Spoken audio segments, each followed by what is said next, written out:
It's time for a minute or three with the Double D. Hello, everybody. The Double D present and accounted for. Today, in part 2 of the interview with Carl Jackson, he talks about his younger days and some ties to the Alabama area. Okay, so you get interested in the banjo somewhere around 8 years old. We'll give or take, a few months. But you spent quite a bit of time over in the Aliceville area in Pickens County. Yeah, a little bit. A little bit over there. We were good friends with, my folks were good friends with Carl Saltzman and just became very, very close friends with Bud Rose and his family.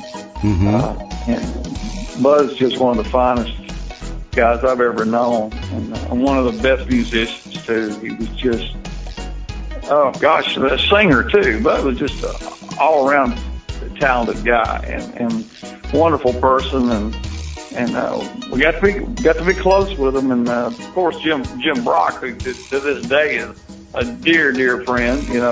Jim also played fiddle with Carl Saltzman and the Green Valley Boys, and I just have always loved Jim and little Jim. And what a great family they are, and just have been dear friends of mine ever since I was a kid.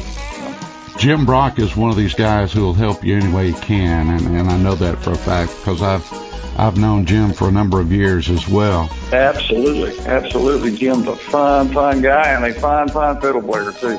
In fact, Jim has discussed with me a few things that happened between here and there and so forth that we won't discuss on this interview, but they were very funny. I can assure you that they were funny. Jim's involved. Jim, he was a prankster in it. And always the prankster. Really, always the prankster, and just a joy to be around. We had a lot of good times together. And that goes for little Jim too. Yeah. Jim's kind of one of those that's very quiet. You got to look out for him, be looking over your shoulder all the time. All the time. There's no telling what's going to come. What's going to happen if Jim's around. That is a fact.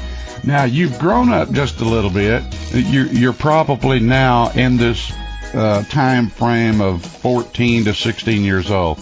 Something big happened to you along about then.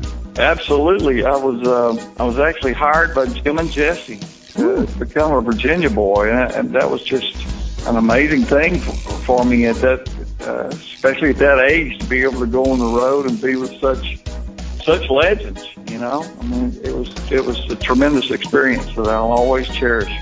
Next time in the interview with Carl Jackson on part 3, we'll talk to him about how he worked around school.